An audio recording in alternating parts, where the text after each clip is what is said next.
Oh, welcome, ladies and gentlemen, another episode of Bottom of the Bill. We got Connor Dworschak here tonight.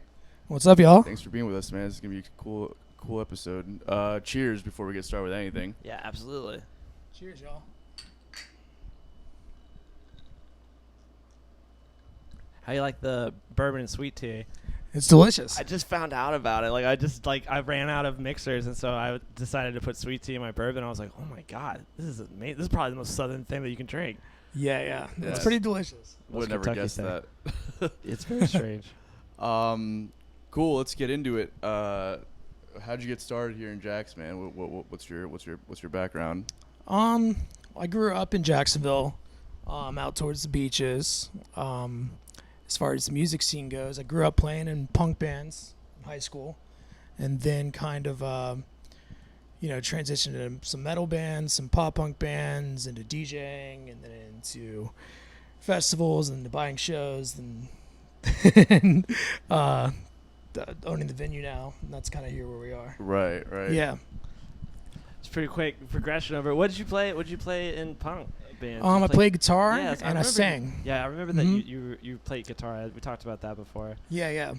I still play guitar. You do? Yeah, at the house. It's kind of a me thing, you know.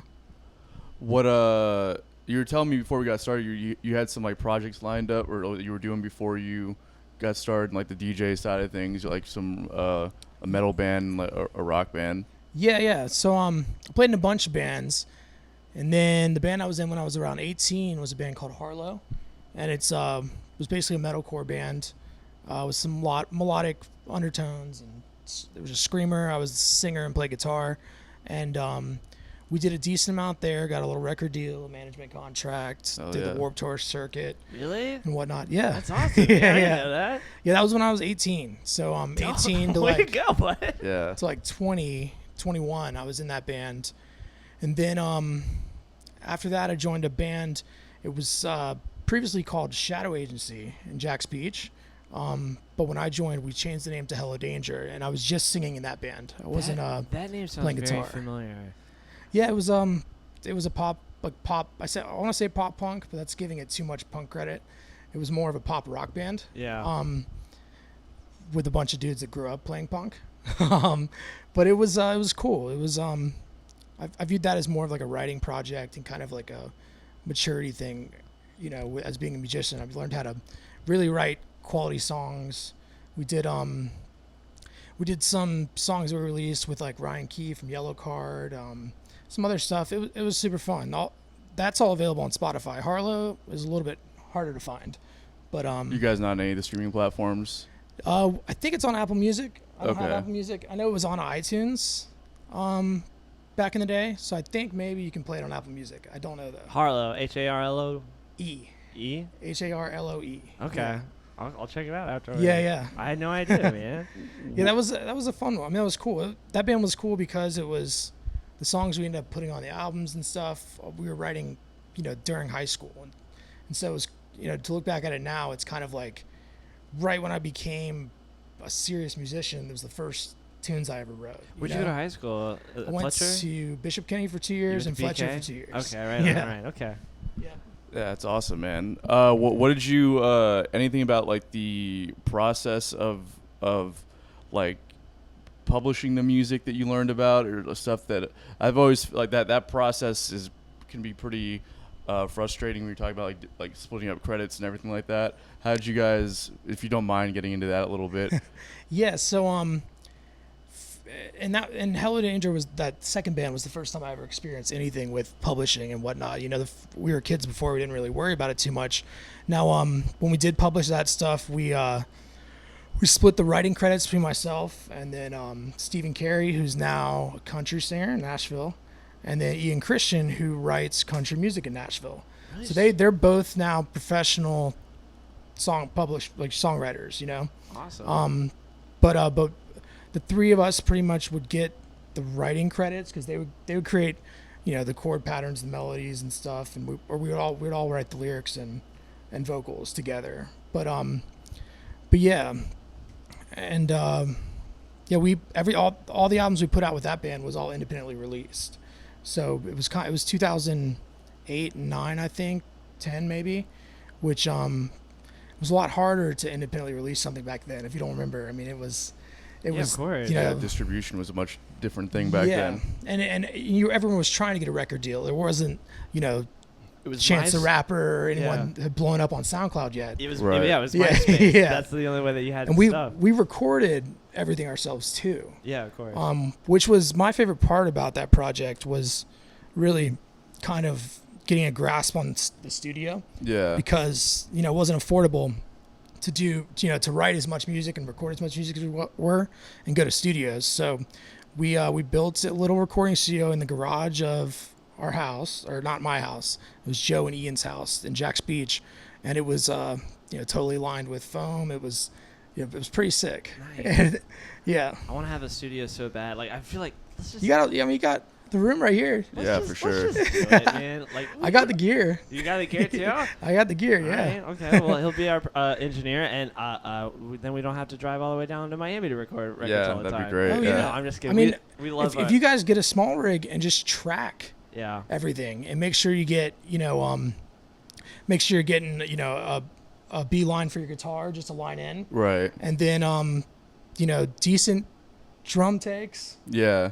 because you can sound replace a lot of it anyways, or they probably will sound replace it in the mix down process. Right. And that's where we were at. We weren't getting the best quality takes. Half the time they would take our line in guitar and process it, you know, and then with a whole different guitar sound. That's my Which, only issue with that kind of stuff in the studio, is like I like to mic up the amps and get like as much of a natural sound as possible. Mm-hmm. But I mean, there's a lot of stuff, and we had Ben Strock on a few weeks back, like a month ago now. Yeah, he's And- been building his digital rig, right? Oh yeah, and he's Yeah. like, now he swears by it now. He's been trying to convince me Yeah. to get off the tube amps for a long time. Because when we go to the studio, his you can't really hear it because it's like, you know, soundproof. Like you can kind of hear him play it. Then as soon as like you open the door, it's the loudest goddamn thing I've ever heard in my entire life. It is dangerously loud. If you I don't don't have headphones in there, understand you do some it. real damage. Why does it gotta That's be so because loud? you get that. The tube that amp tone. works best at highest volume. Yeah. I understand that. Yeah. But as someone who's been the guitar player, the engineer, you know, around music all the time, I'll tell you my biggest pet peeve is loud guitars. Yeah. Duh. bro, The I biggest feel one you. ever. It's the harshest frequencies in the room. Yeah. And you have to just keep bringing everything else up in volume, and then everything's loud. You know? I actually agree with you 100% on that. I don't think if we're in a live scenario, for sure. Mm-hmm. Right. When we're in the studio though, Studio, it's like, turn it up and yeah, get the tube amp going. Exactly. Unless you want to use the Kemper and just yeah, Yeah. yeah, for sure. I've just been direct in my whole life, and I just don't understand it. Yeah. Why does it gotta be Yeah. so damn much loud? of a guitar player's tone comes from the amplifier. I get it. It's Mm-hmm. really like the main thing. If you like split it up in percentages, I would say most of your tone is coming. I'd say 60 to 70% of your tone's coming from the amplifier. Yeah. And then the rest of it is really like on you. It just Yeah, seems yeah. As a like player. they should make an amplifier where it doesn't have to be so loud. I They don't do. know. I They don't do. know. They do. It's called the Kemper. Yeah. What's that? Yes. What is that? So the Kemper is a profiling amp. Wow. Basically, it's an amp modeler. But it's like claim to fame is that you can record your rig with your cab, your head, and bring it into the Kemper profiling program, and it will analyze exactly how it sounds and then recreate that. And so what people do is they profile crazy rigs and then sell the profiles. So for wait, you is to it use. like a VST that you use? No, it's a piece of hardware. There's a VST that goes along with it. Oh, I see. I see. But it's a piece of hardware. They just actually released the stage, version, which is the pedal board. yeah. Versus they had, an actual amplifier that fed into a cab that you could turn up volume, and then they had rack mountable ones, and then just now, I think the end of last year, put out the stage profiler, which is the full deal, but in a foot pedal. I have a Line 6 Pod 500X, and it sounds great. There's some great profiles on that too. I feel so bad. I knew you just real quickly went over yeah, I play guitar, and then that was the end of it. But I had no idea because most people it's yeah, I play guitar. I'm like, oh, yeah, okay. Yeah. Yeah. But I never saw you play out anywhere and everything like that. So it's really interesting. I didn't know that about you. Yeah, I mean, after those bands and everything, I kind of took the playing music and even recording and all that stuff, and it's more for me now. So Right, there's so much pressure back then to do, with record deals and all this stuff. We were young. Yeah. We didn't go about it maturely either. It was all or nothing. But you Right. got So- it. You were on the Warped Tour and everything. Yeah. Jesus. But that's not easy. No, it's not. Yeah, for sure. It was, and so I kind of stopped playing music out and just kind of do it for myself, which honestly, like, is pretty rewarding. And, it takes, No stress. Either. yeah. And I work professionally in the music industry all the course, time. yeah. So it's not like I'm out of it. No, I'm you're just, not. I just You're not switched at the all. role. I didn't know that about you. When I met you, you were DJing. Yeah. And then you were like, yeah, I can play guitar. I was like, okay, cool. I was like, well, now next time I see you DJ, I'm like, bust out the guitar for sure. Yeah, I've got actually a sick guitar rig potentially to do that with. That'd be with awesome, the yeah. Pod 500X, and then the guitar I have is a Godin guitar with a built-in Nice. MIDI pickup. Yeah, those are great. So it runs into the computer along with all my drum pads and everything, and I could virtually play any software instrument on the guitar. With the tracking is incredible, so there's barely any delay. The same kind of delay you get just from playing into a computer. It's nothing yeah. nothing Right. that's gonna mess you Oh, up. latency. That's what Latency, you mean. Sorry, yeah. I was like, Yeah, sorry. Okay, Yeah, that's latency. Okay. But yeah, it's a pretty cool rig. I mean, the MIDI guitar thing is pretty insane. Yeah, I Yeah, want to see those you are play great. now. 100%. I play a couple hours a week, maybe. Really? Yeah. But And yeah, it's a lot of it's just me, with the computer, just sitting there playing along to stuff, or just like riffing the same riff for like an hour. that's awesome. Like I've I don't do solo, like too much solos. I don't know that much in theory. I've got a decent ear, but it's a lot of riffs and like melodic, repetitive stuff that I play. All right. Still though, I had no idea. Yeah, it's awesome, man. I had no idea. Every single time that Lucky played, and then like you opened and did DJing stuff and everything like that, and I just had no clue. Yeah. Not at all. I Not your guess. background or anything. This is very informative. So how did you kind of break into the DJ side of it and the promoter side of it? I mean, you must have kind of had to start from scratch in a sense. It's a completely different scene. Yeah, so I did kind of step back from playing live music and doing all of that, and at the same time, all my friends had gone off to college. Didn't go off to college, but all my friends did, and we went to Tallahassee to visit some people, and actually went to what was it called at that point? Engine Room, I guess. Engine room. Yeah, and sidebar. Sidebar, Yeah, Yeah, I think it was like Engine that. Room It was then. Engine room at first. We had just played. Harlow just played like 2 years before that at Engine Room, and it's a funny story because we showed up to Engine Room, and we had our booking agent had the dates wrong, and back then it wasn't like everyone had cell phone numbers, or like you basically had MapQuest printed out before the tour. And didn't Yeah. know where anything was in between the venue and the next city's venue. So we pulled up and hadn't heard from anyone, and they were like, you guys were supposed to be here yesterday. We were like, what? No. Oh no, that's the And word. That's literally the word. I don't think there's anything but worse Dragon Force was playing there Oh, no shit. that day. than that. Oh no. And they let us open the show up. They had painted this huge Dragon Force mural on the side of Engine Room. Wow. It was crazy. Did Yeah. you open up for Dragon Force? We did. Yeah. That's probably the most Yeah, like metal, 15 metal minutes. fucking thing that you could say. 15-minute set. And this was 2006 or 2007. So it was like right before they had fucking gone Blew up. huge, 15 minutes. That's a That- total metal band Yeah, thing yeah. right there. 15 Guitar, minutes. Guitar set. Hero really put them on the map. Oh yeah, for sure. This was, I remember on that same tour playing Guitar Hero at every house we slept on the couch at, because it just came out and Yeah. gotten big. But anyways, college, my friends were in college, went to Tallahassee, went to Engine Room for Menace Beach, and met those dudes there. And at the same time, Crunchy Sunday was starting here, but honestly, I didn't know what was even going on with that. I didn't know what dubstep was or anything. It was right at the same time. I had known Vlad through a mutual friend. I think it was Nate Futral, a homie, and I met him a couple times. But I really went to Engine Room and saw the dudes from Team Jaguar doing their thing at Menace Beach. Right, yeah. And kind of got into the vibe, I guess. And then my buddy who we went with in Tallahassee as well, him and his roommate was actually had been DJing for a long time since he was like young. He's into house music and real stuff. Yeah. We were just into the crazy club electro stuff at that point. But he kind of taught us how to DJ, and then before we even knew how to DJ, we booked like nights and stuff in Jacksonville, and we kind of learned as we were doing it.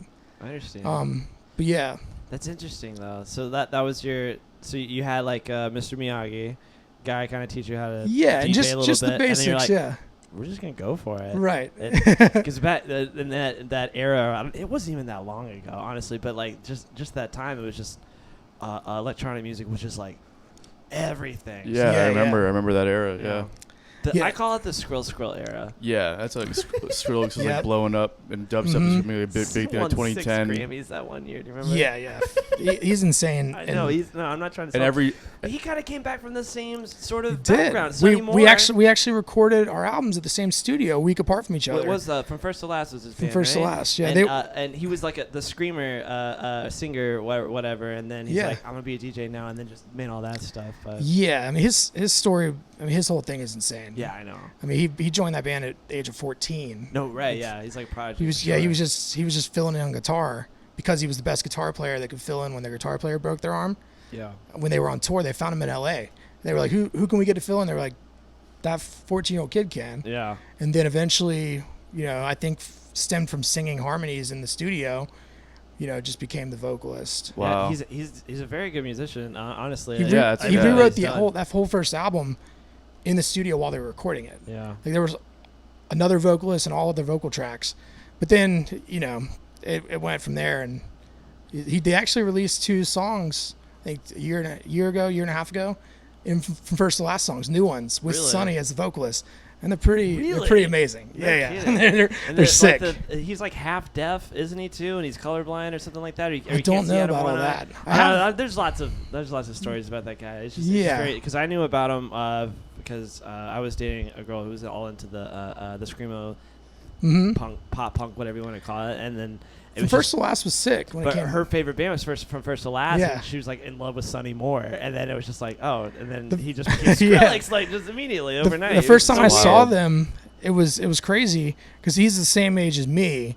I was in high school, so I was like a freshman, I guess, and he was up on stage at Jackrabbits and super nervous and shit, and like came out and sang The Little Mermaid to a stuffed Sebastian doll to open the show. And I mean, he's full on like white face makeup, like he's pretty small and stuff. It was a weird scene, a weird thing to see. Yeah. And it was crazy because I was 14 as well at the time, and I was like, oh shit. And then heard him, I was like, oh, this dude is pretty crazy. Yeah. Who knew? He was going to be, writing Justin Bieber albums and stuff. That's gotta be the weirdest transition for a musician. It's just oh yeah, I was just singing in this, rock, not rock, but like screamo punk band or whatever. I don't know what you want to call it. And then it just became like the hugest overnight sensation. I think maybe it took someone from that scene because I kind of had, I mean, in my experience, coming from like heavy rock and like specifically that kind of music and just completely switching it, I had a different like perspective on it than a lot of older like people who have been DJing and producing electronic music for a long time. Yeah. I was trying to do something that kind of tied that in. I feel like he did too. Yeah. There was a ton of crazy melodies and complex heavy rhythm stuff. Yeah. That a DJ's mind wouldn't think of. Exactly. It's more about a consistent beat, and I mean, and the melodies on that the first Skrillex stuff was what really caught your eye. It was crazy. That's what I think. Skrillex kind of influenced every drummer to start a dubstep side project. Yep. Yep. He did. Yeah. I was playing with the drummer at the time, and he was more of like a prog guy, and I mean, phenomenal drummer and still a good friend of mine to this day. But I remember he just like invested. He started hanging out. This is like down in South Florida. He started hanging out with this crew of like DJs that were all like just getting into dubstep. And so he like bought like a controller and started doing like the whole thing and like started producing some actually pretty good dubstep tracks. I was like, he got it right away. It's like rhythmically it made sense. He also had a really strong background in theory. He went to school and like studied harmony and all that stuff. Nice. So like he had a great ear and was like really producing some great tracks. And I was like, yeah, maybe you should kind of stick with this and see where this goes. He never did anything with it, but it's just it's it's interesting you said, talked about his ear and his background in theory and rhythm, because with electronic music, especially programming it, all that stuff helps a lot. Oh yeah. Oh yeah. It's not like sitting in a room with a band and just kind of feeling out the notes, which is how I had done it the whole time. Right. I had a decent ear. I sang in choir, so I knew what worked and what didn't. But as far as theory, I didn't know much until I really got behind a computer and was looking at it on a grid. Right. I was like, oh shit. So that, this is how a rhythm looks when you chop it up into actual beats. Because I never read music, especially, drum stuff. I was always, since I think 5th or 6th grade, I was doing Fruity Loops. And So Fruity Loops 3 or whatever. Interesting enough, my first class ever at a public school. I went to Catholic school my whole life and then transferred to Fletcher in my junior year. I signed up for an elective called electronic music. There was an electronic music There class was. at Fletcher? And so get this. Not only that, but the teacher was a saxophone player from Less Than Jake. Really? Yes. Wow. That's interesting. It was insane. I showed up to public school, first time not wearing uniform, went to my first class, and he's like, hey, my name is Doug Carroll. I play saxophone in Less Than Jake, and I'm going to teach you electronic music. And I was like, and that was with Fruity Loops. So, But I was like, dude, public school is crazy. Yeah, why are we paying to go to Catholic school? What? I went to Providence, the really very Christian school, and then my friends. I went to Beach United Methodist Church, and so all my friends went to Fletcher, and they just snuck me into Fletcher for a day. They just didn't really. They didn't care. No. I was just sitting in classes all day, and they were just like, oh, whatever. Yeah, I didn't even know skipping school was really possible. Yeah, me either. Until I went to Fletcher, and then. I definitely didn't consider skipping school and still maintaining, all A's was possible. Yeah. But it was possible. Public school is a complete joke. It's an absolute joke. What Fletcher is? I don't know about Fletcher. I'm saying public school in general. Well, it is. Yeah. It was just different, It was, they weren't really watching to make sure you were learning. That's how every public school is. They just, it's literally like, this job sucks. I get paid nothing. I really don't care. I'm just going to do the bare minimum and you kids just get home alive. We're good. Right. It was just so wild. I was just sitting in a class at a high school. I was in high school too. I didn't sneak in when I was older. That'd be weird. Mm-hmm. I would think it was senior year or whatever. And they were just they realized that I was not part of this class. They were like, all right, whatever. Yeah. I did it 3 times. They just left. Just walked in and left. Mm-hmm. I don't know. Sorry, were you going to say something? No. I did want to ask you kind of, at some point, you started kind of taking on more of a promoter role. Did one kind of feed the other, or what were you doing first, really? So the promoter thing kind of started with the band Hello Danger. Like I mentioned, we recorded all of our own stuff. Right. And really, have to give credit to Joe Van Dyke, who was he was about, I think he was 8 or 9 years older than me, and I had been seeing him play in bands in Jack's Beach since I was literally first going to shows. So he had a lot of experience, and so he had experience with promoting shows. So we booked all of our own shows, promoted all of our own shows. He booked all of the tours, and kind of just following him, I got a sense of how it worked. Then going into the DJ thing, in order to get, to DJ places, we, instead of, asking other promoters and clubs whether it was a DJ spot, we just booked a whole night and started promoting a party, and then eventually did that a lot. Promoted a ton of parties. So is sorry, go ahead. Yeah, and then from that, with both of those experiences kind of combined, started booking actual concerts. Okay. That weren't parties, weren't my own band's concerts, but it kind of all just fell into place. And it was I had the actual experience. From the party promotion and booking my band, I knew both sides of it, which is kind of, I think why I've been able to do all the roles is because once you understand, you do want to understand why things happen a certain way, and you move to the next role, you kind of get a bigger understanding of the full picture. Yeah, so I don't know if I would have been promoting or buying shows had I not played in the band or DJ'd. It is interesting when you meet a promoter. It's like, do you play anything? They're like, nah. No, yeah, I just decided one day I was gonna try and promote concerts. Yeah. I think those are the best promoters and best venue owners are the ones that are actually musicians who are actually like, did it before. They have actually played shows and been on the other end of it. I think and know what it's like to be like, hey, like we've been on the road for like 3 days. Yeah, for sure. Do you think that obviously being a musician and a promoter makes you a lot better at doing both things? Yeah, definitely. Right. I mean, like you just like, there's certain things that you're aware of as a musician that maybe you're not going to be fully aware of as a promoter, and there's definitely a ton of things as a promoter or as a musician you're not going to be aware of as a promoter. Right. And that's just a whole other side of the industry.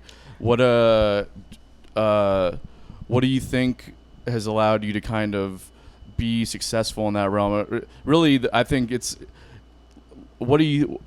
investing your money that you made, like being smart with things like being a promoter and just kind of like taking the right steps to set yourself up for the future, Yeah, so the best things I did, which is kind of how I became a promoter in the first place, is learning to do all the things yourself. Right.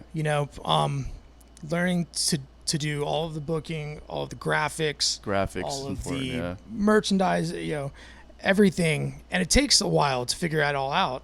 But had I not done that, first I would be lacking a ton of skills that I have now, and second, I would have paid a lot of money, and then maybe not had been successful at it, And luckily, when I was promoting parties and shows and stuff, we did them in a weekly and monthly format. All of them were repeating events, so I got a lot of practice in every aspect of it. So advancing with the bands, doing the graphics, creating the events, printing the flyers, putting them up, all the stuff that you have to do. Some people do a show every once a month, but on an average month, when I was doing a lot of shows, I would have, 3 to 4 a week. How do you do that? How do you promote that many shows in the week? Well, a lot of them were parties, so reoccurring parties. So okay. It was about just maintaining that. So we had 1 to 2 electronic nights on the weekends at different clubs. One consistently at TSI every Saturday, and then I helped out with Sundays with Vlad. And then we had beach rang at the beach, and so those were easy and hard, because the easy thing was you didn't have to start fresh every time.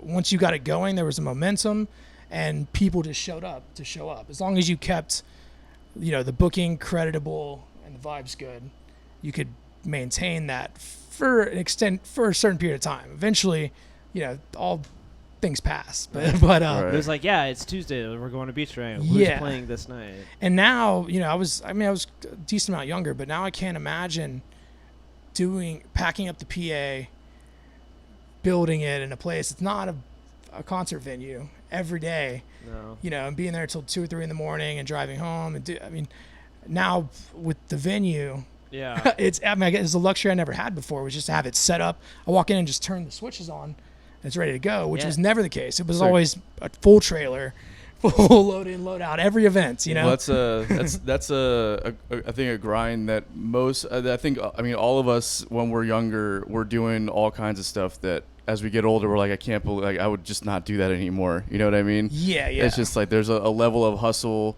that you have to have when you're first getting started to kind of separate yourself, because most people out there, whether you're a musician, a promoter, or a DJ or whatever it might be, like most people out there aren't like, they're not going to try that hard. So if you try really hard, I always say that the majority of people won't do anything. Exactly. So you have to try really hard to separate yourself from the ones that are trying a little bit, and also just to make it look like it's a valuable trait to have, being a hard worker. Just doing things to set yourself up for the future. Definitely. Yeah, it must have been so difficult. Just beach rang on its own, like having What do we have next week? What do we have next week, and everything like that? Yeah. So what was that process like? How'd you come up with that idea? And so beach rang was, so we had our Saturday night at TSI called Bangarang, and it was absolutely nuts. It was like 500 people in a 300 person capacity space every week for years, every Saturday. And so I'd gotten the system kind of down for the format of the reoccurring events, but was less and less into the kind of electronic music that you need to fuel a club night like that, and was more into like experimental electronic and, you know, kind of experimental live music. And that was kind of where the idea stemmed, to take the same format and implement it with just a different genre of music. You know, the same reoccurring club format, promoted the same way, but instead of DJs, where you switch them out each week, we're going to switch out a opening DJ, which was going to be experimental electronic, and then a live band, which you know, a lot of the time it did have electronic music involved, you know, Livetronica or Jamtronica. Sometimes it was just a straight live band, but we were surprised. I mean, I was surprised to kind of see that it worked, that promoting, you know, weekly band night with it still had a graphic theme and a vibe and stuff, which was important, because otherwise it would just look like a bunch of random shows. Right. It wasn't. So you thought about the artwork, and you thought about the idea you were trying to represent, and like, and this is an create the event. consistency. Like, this is an event, and this is like our event here. It's not like, hey, this band's gonna play here. It's like, this is the, this is the day. Yeah, this is the night featuring this band. Exactly. That's interesting how you kept the artwork consistent. Yeah. For the most, you know, all the flyers had a consist, like, whether we would switch out the background image, but it would be set up and formatted the same way. Okay. So it seemed like the same thing. We didn't try and, you know, make it look like a bunch of different shows. Right. We wanted it to be some, you know, people show up for the party because the party happens to have dope music, but it doesn't matter who's playing; they're still going to show up. Right. It's kind of, you're building a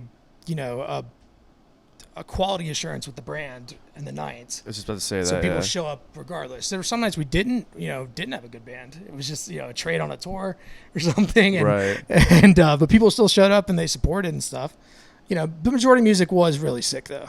Do you think that played? Do you think that kind of marketing, the way that you paid attention to your party being the brand, do you think that played a role in the amount of people that came, why it was so successful? Yeah, I think so. I don't think people are trying to think about things that much. Right. I think and especially in the day of, you know, as that was happening, social media was ramping up at a crazy rate. Right. And so people are just getting stuff, and now it's, you know, it's insane. It's insane. So people are seeing things constantly, different things all day long, to where I think, you know, people start to notice something consistent. Right. And so I think that helped with why that event was so successful. It was at the same place, or no, it wasn't at the same place. Well, it was at the beach. At the same time. It was at the same time, same day, every week for 5 years. Okay. So you could come out and do it. Now we went through I mean, the venues, the beach is weird. You guys know that. Oh, I know. So it was still on the same street, if you think about it. Yeah, it was. It was all on the beach. It was all on the same street. I remember. But a venue would, you know, so a owner or manager would come in and decide, oh, we don't want to do this. And then, you know, 2 weeks later, they realized, like, well, what happened to the sales? Like, yeah, and we would just move it down the street to the next venue, because we had the rap sheet of this, how much the bars are selling in alcohol, this, how many people show up.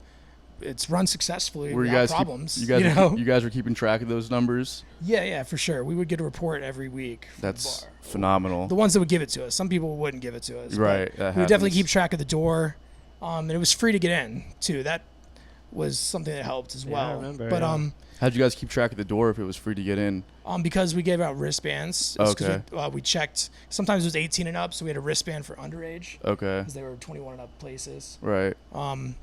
But yeah, we would keep track of how many people came in, and it was a lot of back then. I mean, online you would click going, and you were actually going. It wasn't interested, and I mean it was just a little different. Yeah, there weren't no maybes. Yeah. It wasn't no maybes. That was it. That was the difference. I never understood, like, why would you put an interested button on there? It does nothing. Yeah, I guess it you know, like notifies you when information to the event is happening. Oh, true. Something changes, so it's like, and keeps reminding you that the event comes up. It pops up. I think it pops up on your it dings an hour before. I think. Yeah, Like, it like does, remind me about this later. Yeah. Or whatever, I guess. I don't know. Yeah. I think Mark Zuckerberg just hates musicians, but Yeah. anyways. Yeah. I mean, dude, we cheated the system before. You did? Oh yeah. I mean, because you could change the date of the event an hour before it ended to the next week.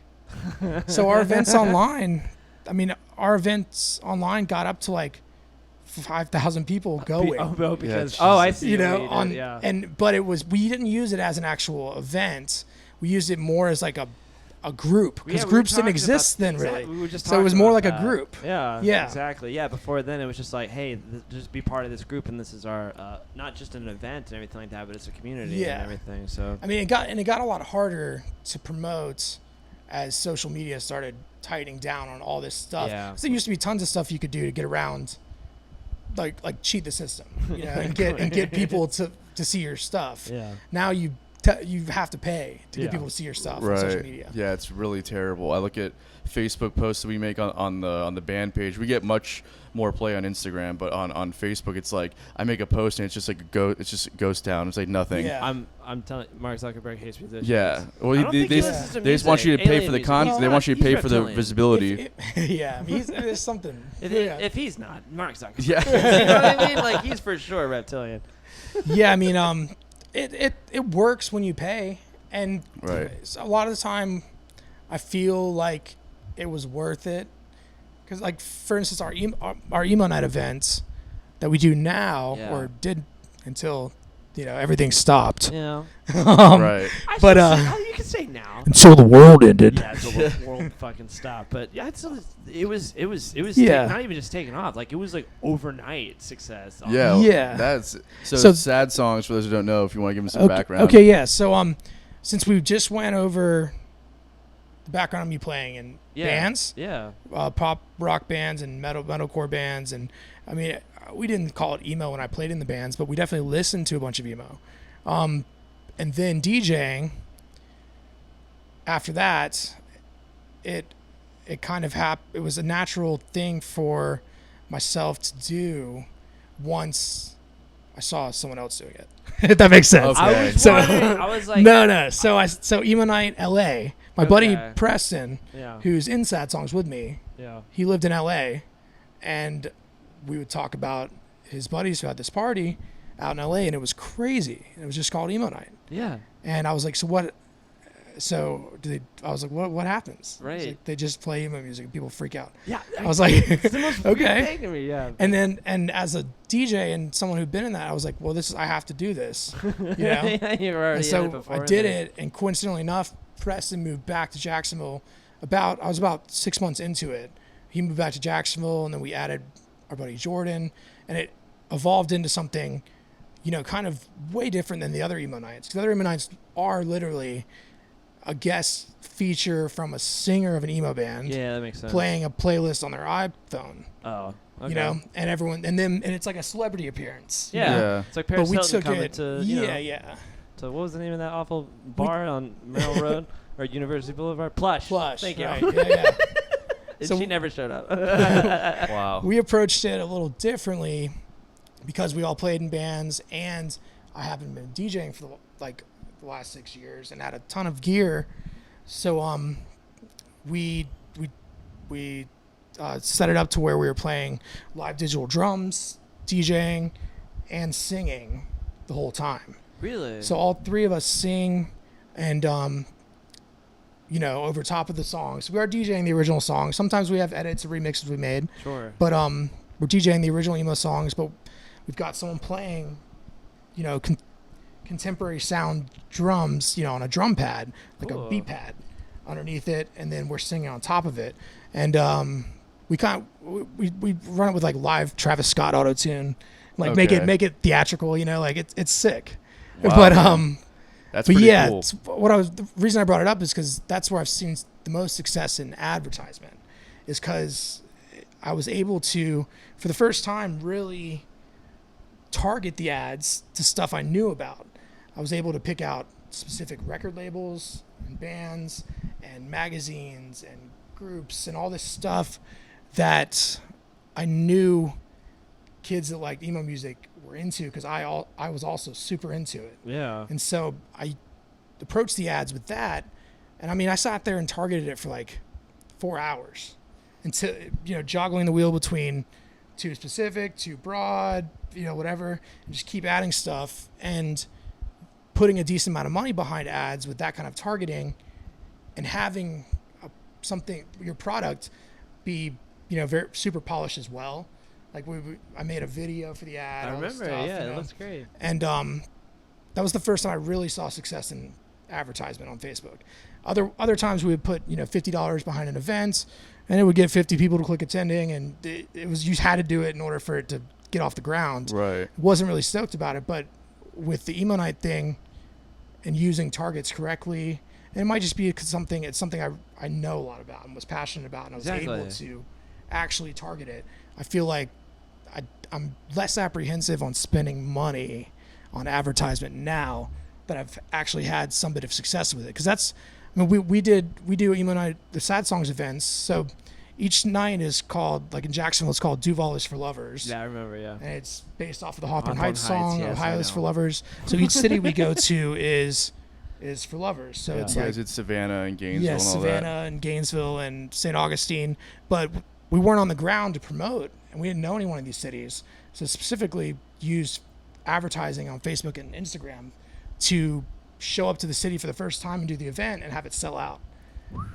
Damn, but just from spending money on advertising, which it can work if you're frustrated on Facebook advertising. It can work. Totally can, yeah. But back then it was way easier when you didn't have to do it. But you're also, talking about like with Beach-A-Rank? yeah, with Beach-A-Rank, but right. also I think that having like a good video, making Content it look, is everything. content, like the money obviously, the money doesn't go very far if you don't have the good content in front of it. Yeah, for sure. It's like we put money into Facebook ads with, like, for events, and like it doesn't really do anything. But we put stuff out there with like good videos and good music and stuff, and you put $50 or $100 into it, and that goes a lot further just because the content is much more appealing. Yeah, for sure. It's still got to be think like an advertiser while you're doing it. Right. Yeah, I mean, the better the content, the more reactions you're going to have in general. And I've seen you've been getting better at creating content and stuff. I remember, when you first started, I mean, I create a lot of content, so I notice all of it. Yeah. And so when someone actually starts doing something, that's quality, you notice, because the majority of people just put out shit as far as content, Right, yeah, for sure. And so I noticed your content, over the course of like the last year and a half, just get better and better. Was it like video content? Just in general, graphics to promote, video, everything. Okay. Yeah. Yeah. That's me as a video. Well, he does the editing. Yeah. You do the video? I do the He video. does Okay. video editing, Yeah.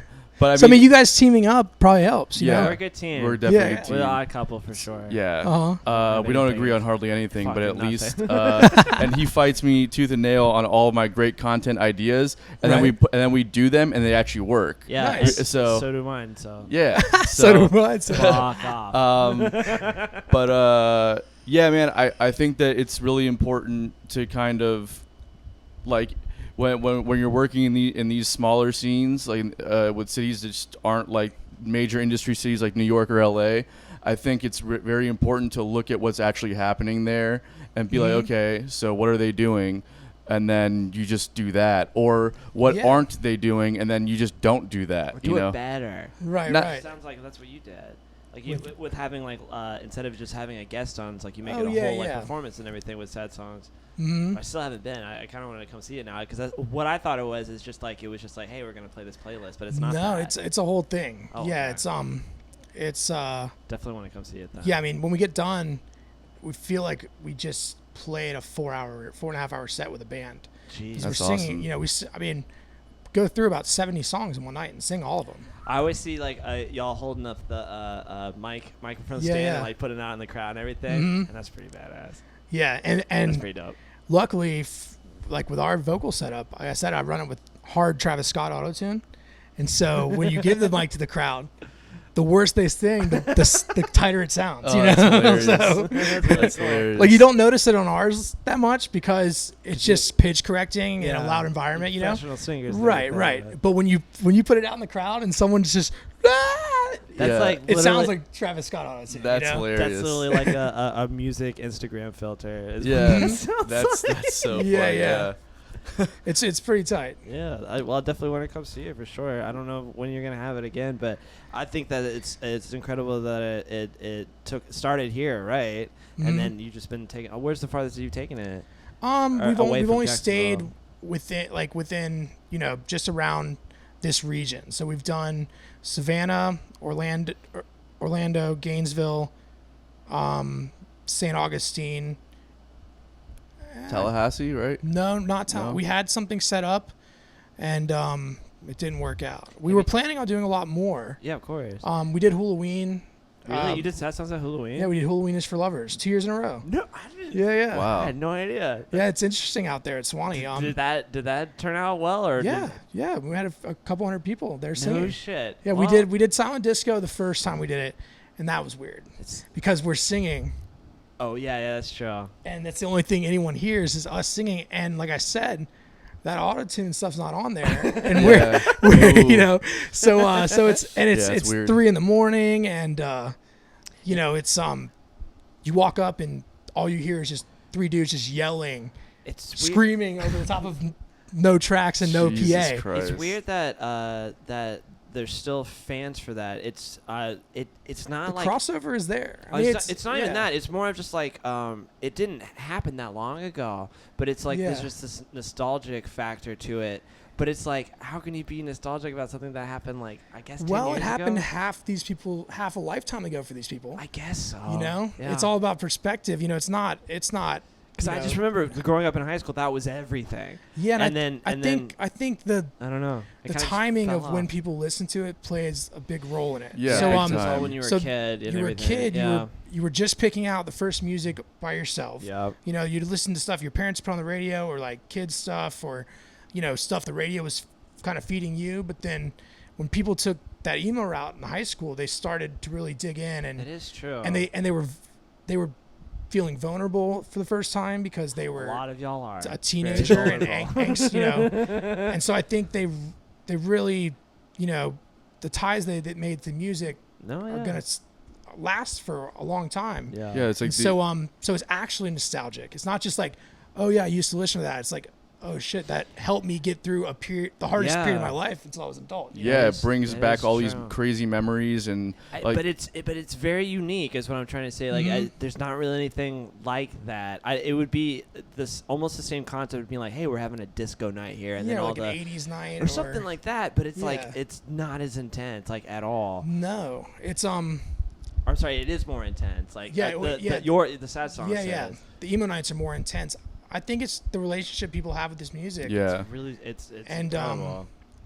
And it's hard to explain, really. It's also a very unique genre, I think, just Mhm. in the way that it sounds and the way that like what they actually talk about a lot of the times. So Mhm. I think, and again, the fact that people, it's what they were going through at that time, like your early breakups and whatever it might have been. It's just that time when you're like Being a in middle teenager, school, dude. yeah, you're kind of and feeling it for the first time. yeah, everything you is had your heart broken for the first time. yeah, everything is And that music was how you kind of dealt with dealt with it, and yeah. it just brings all that back to you, which is Mhm. like can seem weird, but if you look at it in the sense where it's like just kind of brings you back to like a Well, that was simpler That was time. your escape, you know what I mean? Yeah, yeah. exactly. But So I get it. I understand completely, but I'm not gonna let it go unnoticed that it's extremely unique and Right. very different than any sort of like Mhm. throwback night. yeah, Yeah, and 'Cause that's especially kind of what especially it because is, but how it's not like there's new stuff that you're stoked playing, everyone you know? is.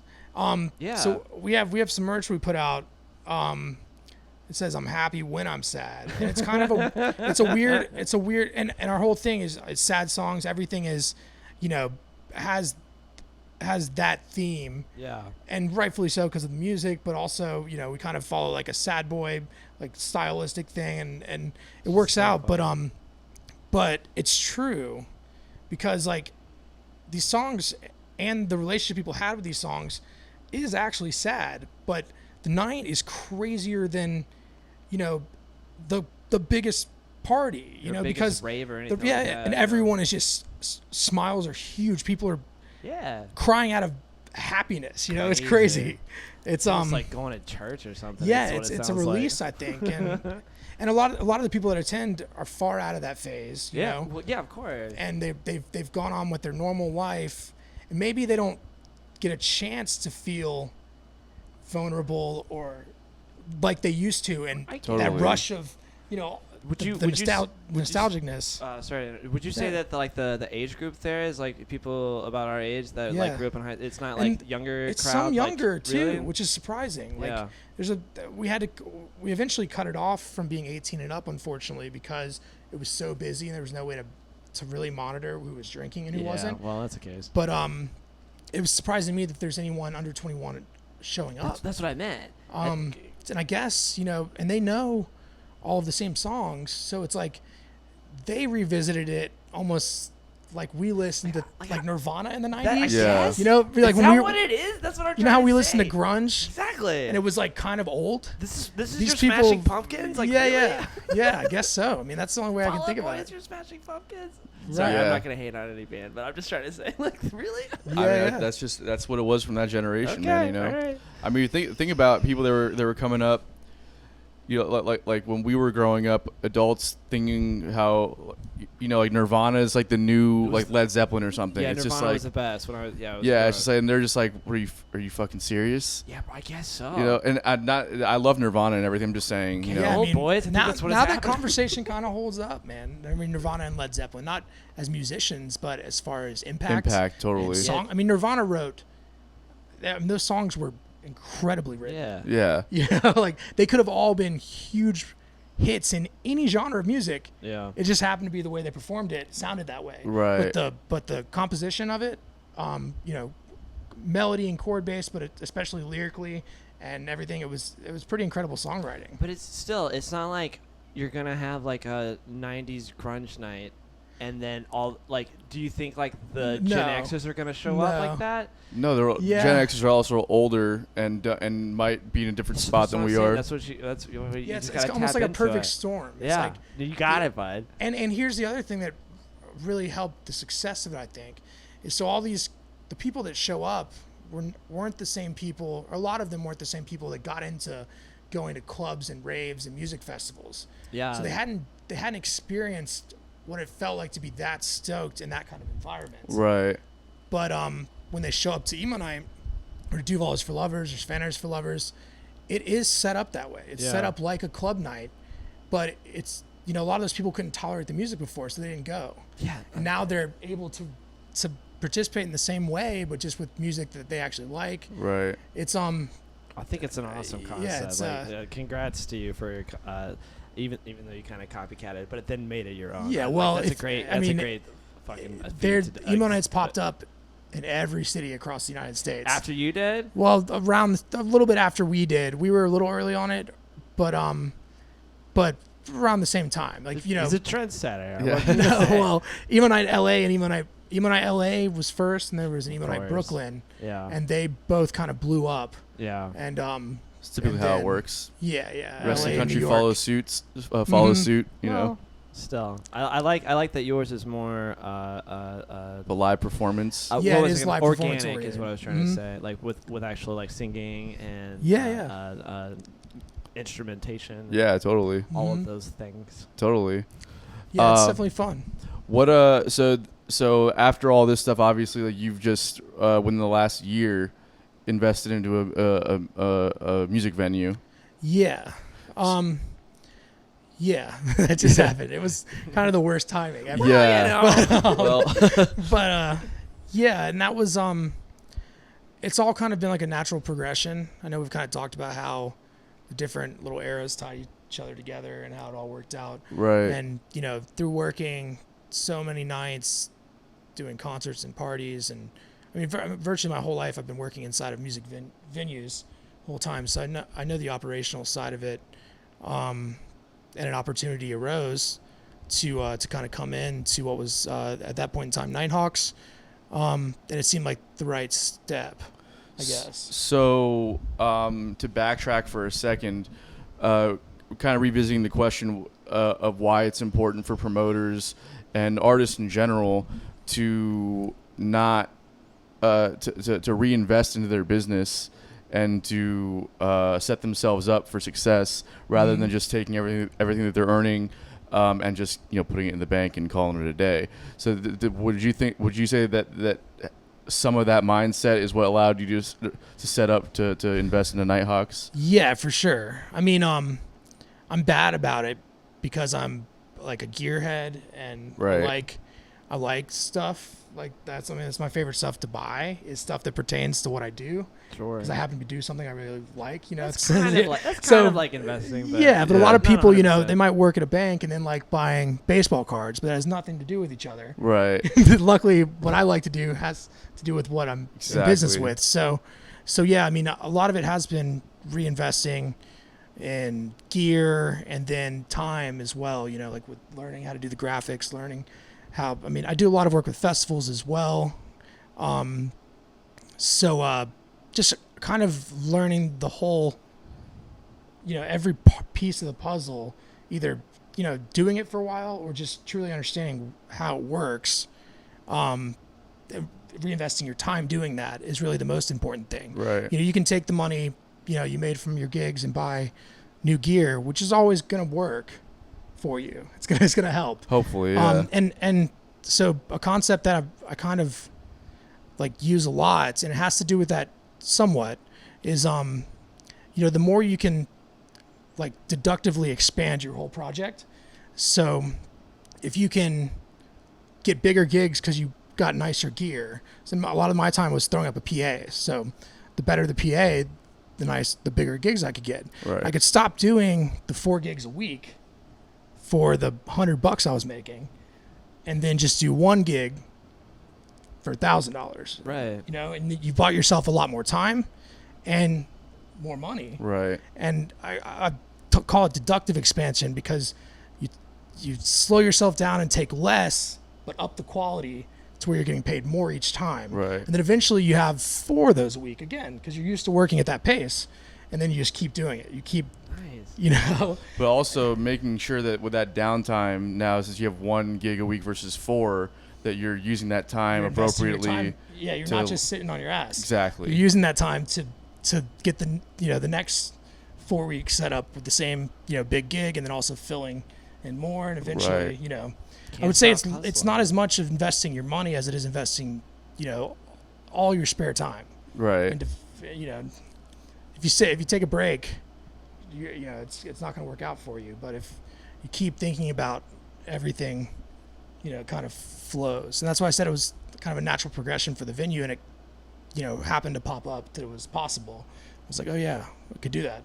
Right. Yeah. Yeah. So that was something I was interested in because it seems like on the surface, anyways, you always hear about bands, especially there's a dynamic with when you're in a cover band versus like an original band, and why a lot of cover bands don't pursue original projects because there's no money in it seemingly, and the mindset of, well, we deserve to get paid for our services and blah blah blah blah. So oftentimes it can seem like when you're running a music venue or when you're a promoter, those I guess those roles can be at odds on the surface until you actually know what the business is about. Then you realize that we're all actually in the same boat, but they seem like they're at odds. So how has your experience being on the performance side, on the production side, informed your ability to be a venue owner?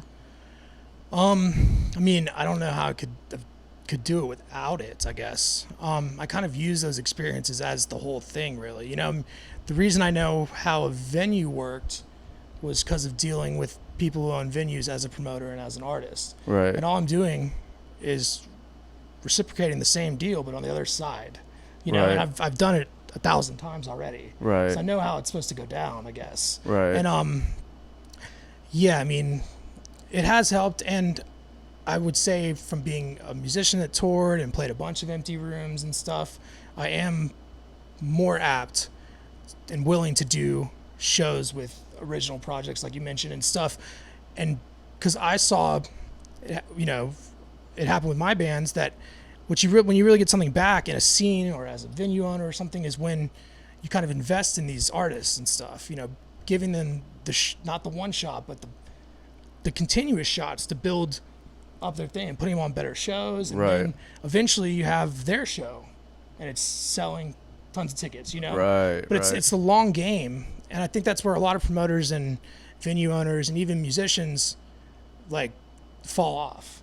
This is never thinking about the long game. They get frustrated when, you know, one thing isn't going their way. But it's all a continuous flow and long game thing, you know. That's interesting perspective. I With didn't artists, think about that. you know, investing in artists, investing in the community and the scene, that all has to be good and thriving for any of its work. Right. You know, for people to be excited to see music, for there to be places to see music, for those places to be successful, for new things to happen in music. You have to have this hive mind of people all participating with each other, you know, fueling each other in order for, you know, the next thing to break. Yeah. You know?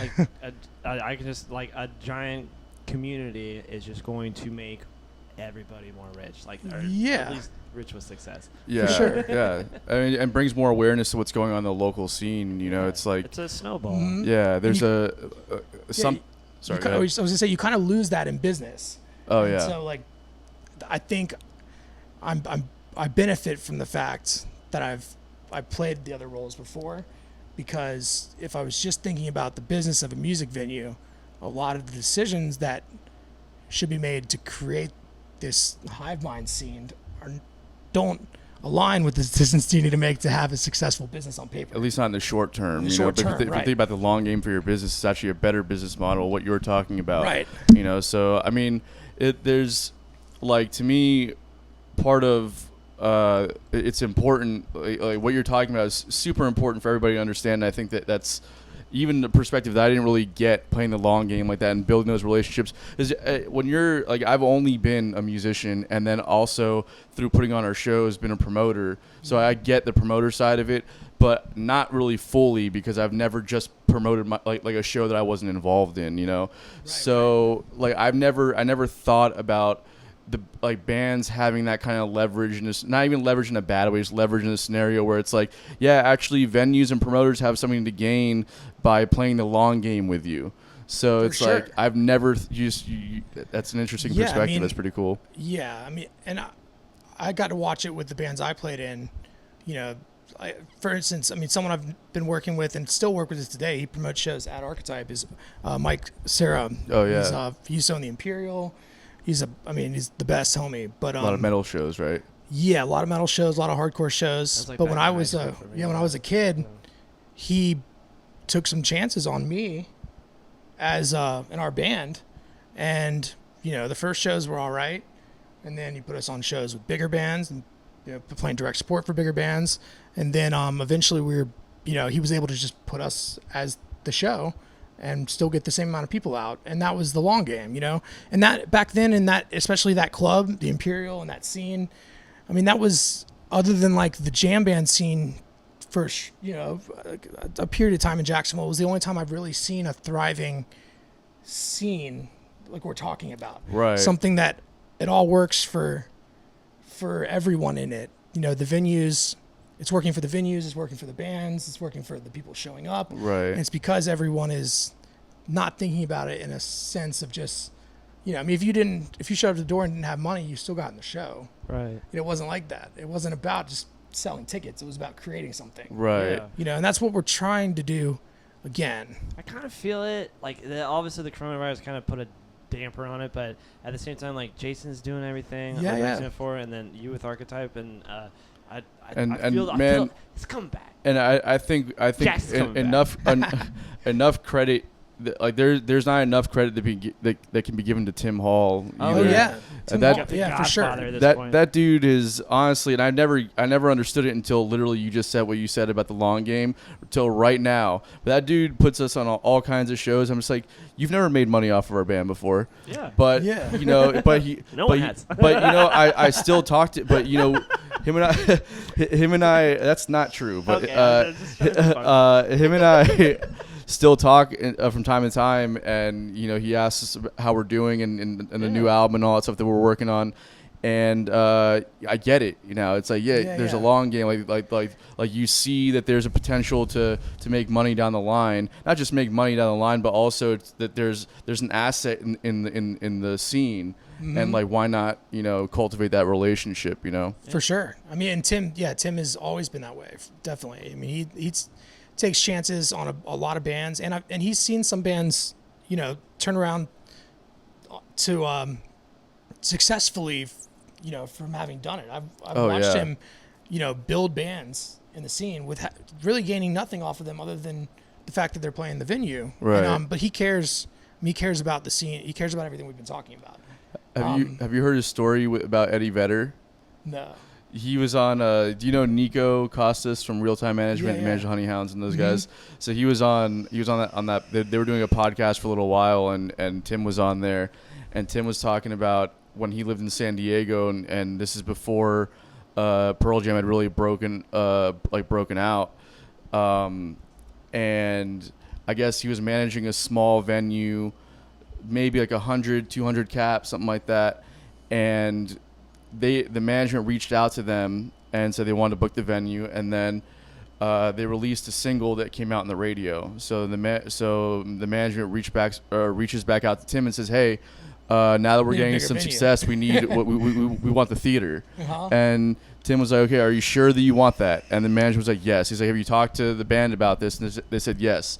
So Tim goes back to calls Eddie Vedder personally and say, "Hey man, I just want to let you know this is what your management's trying to do. Are you okay with this?" And he's like, "I don't know. What should we do?" So Tim was like, "Look it. I know that you can probably sell a decent amount of tickets to the theater, but if you play this venue here, you're gonna have a sold out show in San Diego. Yeah. So sometimes it's better to leave money on the table so you get that sold out show on your record rather than playing to a half empty theater." Definitely. You know, and I thought that was like, holy shit, that's like the greatest advice I've ever heard. Yeah. Like, again, as a musician, you don't think about that. Like, all of a sudden you get this break, and you're like, we can make some real money. We can play at a theater, and it's like, and then you're not thinking about the value of a sold out show in a market. Yeah, that's definitely a huge factor. Yeah. And if you sell out the whole tour, I mean, it's a long game. Yeah, it's a long game. You know, the whole thing is the long game. Having a guy with that, I guess my point being, like, having a guy like that in our scene is a tremendous value. He gets it, you know. Yeah, for sure. And I don't know, like I'm really passionate about trying to grow, like for cities that aren't at those bigger levels, to grow those scenes into industries. You know, like there's potential here. There's a lot of talent. There's people that want to do big things. And I think if everybody keeps, like, you know, working together and plays that long game that you're talking about, that we can actually grow a small scene, supportive scene, but small scene into a big industry, you know? Yeah, for sure. Definitely. Yeah. And that's kind of where my head is at. And I'm stoked about, you know, our room is fairly small, you know, capping out at 200, 250, depending on the show and what kind of audience it is. But, you know, the small shows play a big role in what we're talking about doing. Right. It's not just taking the larger touring bands, of course, putting them in a room. It's about building, you know, the scene from the ground up in terms of local musicians and new promoters and stuff like that, which I think, you know, you get the most out of your investment by investing at that level. Yes. You know, as far as, you know, with everything. 100%. Yeah. I mean, that's what that creates a foundation for everything else to kind of lay on top of, you know? Yeah, for sure. It'd be pretty wild if you're like, yeah, I've got money now. I'm gonna just buy Madison Square Garden and then have literally no, like, background. Yeah, exactly. Yeah, it seems like I've watched and I've known you for a very long time. I don't want to say a very long time, but shit, it's been like 10 years. It's been probably. about 10 years now. So yeah. But it's just like, it's just been just a steady increase. It's never been like well, damn, this is done, I'm over. It's like, no, you just kept going. Yeah, I mean, awesome, I've been lucky with it. Honestly, it's I've been lucky to be able to be surrounded by music. Yeah. And even taking the backseat. You know, when I was young, I thought it was be the artist or end all, you know, but that wasn't it at all. Through touring with, like, the festival circuit and, I mean, all aspects of it, I'm constantly surrounded by music, which, you know, things I'm passionate about is what I do for work, which helps out. And I'm, you know, feel truly lucky for being in that situation. And I guess it seems more natural that the various steps up or pivots to other situations and stuff. But it's always been on an incline, I think, for it. yeah. That's the way you gotta do it. I like that advice. Just slow and steady. Until and don't get March so, 15th. Well, March 15th is our last show too. Yeah. The Ides of March. Yeah. I feel like that's a Shakespeare somewhere. Anyway. Yeah, we had a what would have been sold out show at Archetype that day, the 15th. We would have had, I think, maybe a sold out weekend that last weekend. But when did you buy or when did you start Archetype? So came in like Soft came in like probably a year ago in August or September. Oh, yeah, I was like, 'cause in my mind, it's still like March. Yeah. right. Yeah, March. Like, yeah, nothing's. What day is it? We're in August. It's almost September now. Jeez, the Jacksonville. So yeah, like last August and September, and I had a month and a half long tour run. Like it got mentioned to me that there was a possibility. With the sad songs? No, with you mean at Archetype. No. So I had So in September. Sorry. So in September, I think August or September of last year, got approached about the situation that there was an opportunity to come in and take over the venue, and I was like, all right, I'll do it. Let's do it. Kind of got a small like group of people together to kind of help facilitate it, because I was about to leave for a month and a half on a tour run with Danny Wimmer Presents, which is the company that throws Rockville. Yeah. But we had 4 other festivals, 3 that were in Kentucky and then 1 in Sacramento, California. Wow. So I kind of said yes, and then left for a month and a half, and then it was kind of wild. So I wasn't there, and there was stuff with licensing, all this stuff going on. And they just like, I'm gonna buy this and then peace out for like and then got back and it continued as Nighthawks and kind of learned how the place functioned in the sense of like the lights and like just I didn't know anything about it. I just kind of said yes real fast, and then once I got a grip on the actual spot and the promoters that were already working on the calendar, and started switching the calendar over and figure out what we were going to continue to do and what we weren't going to do. So delayed actually changing the name and kicking off Archetype till January of 2020. Okay. Which we had the all of 2020 booked. A bunch of sick stuff. We all did. Yeah. And Wow. And the first 3 months were pretty crazy on like the success rate of the individual shows and the different promoters and all this stuff. I was gonna come see you. I just moved over here in March. Yeah. So ridiculous. Yeah, that last show we had was a dude who goes by Bill Murray, or it's a band. Yeah, I saw Bill that. Murray, Bilmuri. He used to play in Attack, an emo band, screamo band. Them. But that was just an incredible show. It was really good. So what was the calendar looking like? What kind of like genres of music was it, or was it? So things I can say were things that were announced. Other things are Not bands in general. yeah. But just like, I mean, it's all over the place. Really? So it wasn't just like a specific type of. No. music? That was kind of.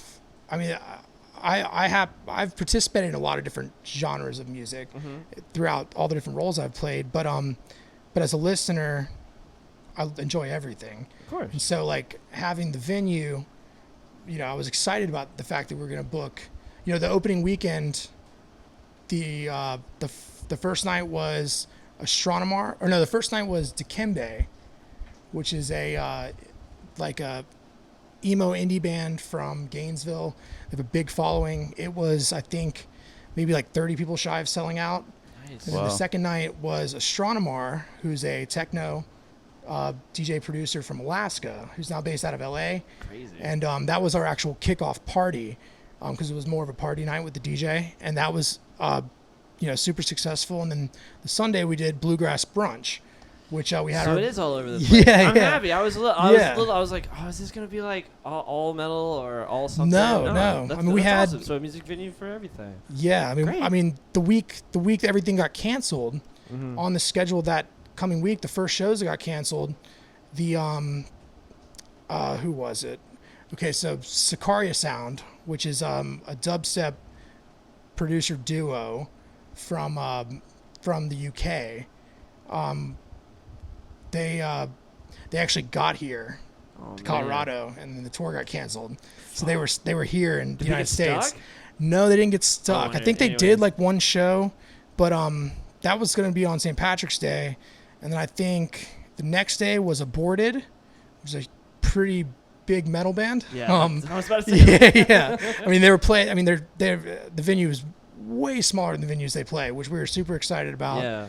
But and then I think we had Michael Menart booked for the next week, and then we had some other stuff or for that weekend. I can't remember what else. I know we had holds for Jason Hahn of String Cheese Incident. We had I mean a bunch of exciting stuff. I was bummed about a lot of shows that got canceled. I can't really mention them because they're going to come up again. I don't want to. That's good. No, yeah. You know, No, I was just yeah. wondering. Later you can tell me, but Yeah, maybe you can't. The goal with this room is we're shooting for the underplay all the time. So it was kind of the idea behind the amount of production we put into and the amount of space we cleared out. So we took out all the arcade games, took out the pool table, cleared all the storage closet out so we could build a dressing room. Nice. Put in a PA and lighting rig that technically could be in a venue 5 times the size, but with the industry standard console, everything set up for a big band to be comfortable coming into a 200 cap room. That's awesome. And so the goal, I mean, and I, like I said, I am like a gear nerd too, so it's kind of what I like to do anyways, is build stuff like that. Great, but man. Everything you said so far, I'm just like, awesome, but awesome. yeah. Keep going, yeah. But yeah, we're shooting for bands like that Aborted package, the tour package, like that. I mean, that could easily have been in a 500-600 person room. Yeah. But we have the ability to accommodate bands that size based off the production we placed, and it was important to get the dressing room, to get enough room, an adequate space for merchandise on packages that big. So that was the idea behind clearing all the video games and all that stuff out of there. How much space for a package like that? How much space? How many heads do you have to eat basically in order to get a merch rig like that in there?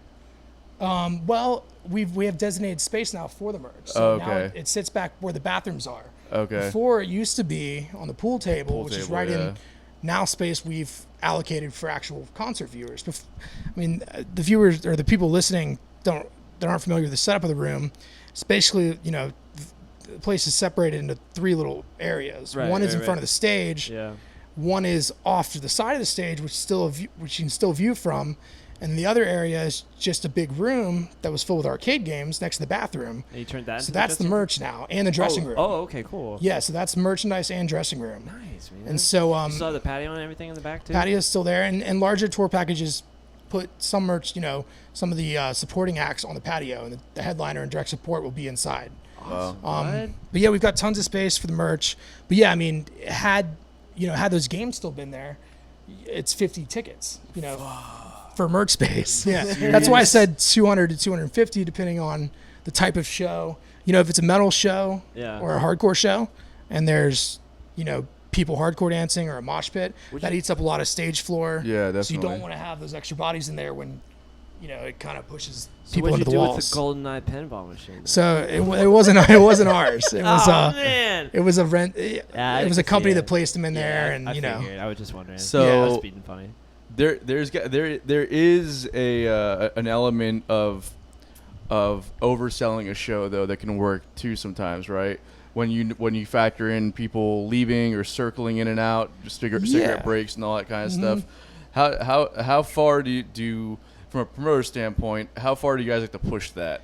I don't because the fire marshal walks in, I'm the one they got to talk to. Oh, really? As a promoter back in the day, I would wait until someone came and told me to stop letting people in. Okay, so you'd be overselling. It didn't matter. You're head honcho. that makes sense. I mean, back when we were at TSI, I would wait for Jason or Ryan to be like, dude, you got to hold the door. There's still a line and stuff, but it's me. And there are people coming in and out and smoking, but if everyone wants to see the headliner, there's got to be enough space to safely put those people there. Sure, yeah. For sure. And that's why I said we take consideration based on the kind of show. Because, for one show, like a jam band or a DJ, for instance, people are going to be outside smoking cigarettes and hanging out, more like a party atmosphere. Right. Because, there's multiple sets of the band and stuff. But for, a show like the Aborted show that Mikey had that we were talking about, like that show, there's no way you would try and oversell it because everyone's going to be right there in the middle of a kind of high energy crowd to see the show. They're not there to hang out. Nope. You know, they're there to exactly see that artist. Yeah. And then immediately leave. Possibly, yeah. Well, metal yeah. I've actually noticed not a trend. This has kind of been like a thing that happens in that scene. But there's like this whole, and I'm sure you're aware of it. But there's this entire sect of the hardcore metal scene where it's like the straight edge kind of shit. Yeah, for what sure. do you guys do in that scenario? Yeah, like how do you make money? I mean, it's we sell Coca-Colas. At $6 a pop. Yeah, I mean Jesus. You have to be pissed at a there's- promoter that brings that kind of shit to you. Yeah, it's the long game thing too. Yeah. You know, it's you can't be mad that someone comes in and doesn't drink, even though Of course. we're not making money off the door if it's an outside promoter. We're just making money off the bar. And the same thing with underage. You know, there's no benefit for us really to be an all ages show. Yeah. But so we talked about this earlier, but talked about it in regards to musicians, but in regards to listeners and concert goers, it pays to invest Sure. in the longevity of them showing up to concerts. So if you numbers, let yeah. you know, a 17-year-old kid come in to see a show, and we have all ages shows that are safe and appropriate, and it's, you know, it's the band is almost geared towards, you know, anywhere from 17 years old to 25 years old, and half the audience is under 21 and doesn't drink. But if they have a good experience, it's only 3 years till they're turning 21. Yeah. If they make a routine of showing up to shows and showing up to your venue, then you know, the more people that do that, the more people will be there when they're 21. You know, and drinking. That makes sense. Yeah. It's just science, man. Yeah. It's yeah. There's like an analogy that I just thought of right now. It's like you have your local scene, and people showing up to shows, which creates a foundation, and then you have the image that creates, which creates your infrastructure, which brings people into your scene, which creates the industry. Yeah. You know, so if we can build it from that perspective, then, you know, it's like build it, they'll come. You know. Yeah, and just watched Field of Dreams last night. Actually, that's weird. It's funny. I started going to shows when I was 14. Yeah, exactly. There was 7 years before, you know, a bar was going to make money off of me of being attended. That's true, because I was going to Jackrabbits when I was 14 years old, Yeah. or Freebird or anything like that, and like, I just felt so scared. But it was important. I mean, Yeah. I wouldn't be doing what I'm doing now had Like, they "You're not been 21, you as can't come in." It's important to have young kids out It's true. and get excited and, you know, and become part of, because I mean, you know, that's why I started playing music. You know? Archetype is for the children. just like Boards of Canada. You know, we like the 21 and up shows too. Yeah. That's the money maker. Gotta keep the dream alive, you know. Somehow. Yeah. We get Barney and Friends. Bring that shit back. This would be nostalgia for sure. Yeah, I mean now, with everything going on, Yeah. I mean, we're trying to figure out ways to do everything differently. Sure. So I mean, you mentioned not, you know, Barney and Friends, but not Barney and Friends. I'd be but for we're that. talking about doing, you know, buying rights to show movies or TV shows, and we have a food cart coming in next week. Our buddy Trey Dupree, I don't know if you know Trey from out at Swanee. He's a caterer, so he's helping us out, and you know, we're getting a food cart from him to put in the back of Archetype. We're gonna build a little overhang and kind of, you know, it's a mobile cart, but get it set up to where we have food on the menu, You're allowed to. and Yeah, so you actual open back up. food. We're not trying to. Hot dogs and I mean, peanuts. no, yeah, no one. I mean, Skittles, yeah. yeah, I mean, it's no offense to anyone who's just selling, you know, microwavable food or anything, because you have to open your business, but a lot of those are bars too. Yeah. And our whole business model was never to function as a bar. It was to function as concerts. Yeah. Right. And we don't have, you know, we don't have liquor, so people don't just show up to drink. And so there wasn't a super amount of urgency to do something, a quick fix like microwave food to open, Yeah. because we still can't hold concerts. Yeah, exactly. So we figured we'd create a quality menu We're going to launch the branding. It's going to have unique branding, and I'm going to wait to explain the type of food and menu items until it actually launches. But that's what 1904 did with spliffs and everything like that. It just went to the next level, and it's just another moneymaker. Yeah, and it's a means to open, but also, to open responsibly. To where we can offer something that isn't necessarily just a concert. We can offer good food, a concert, seated service. Seated service, yep. I see it. Yeah, I know what you guys are doing. Mm-hmm. Dinner and a show. Yep. And you can't do dinner and a show with microwavable food. No. It's got to be quality. You haven't had a show back yet? I guess not. We had 2 weeks where we were allowed to open. Yeah. And this is before the spike in all the new cases. Yeah.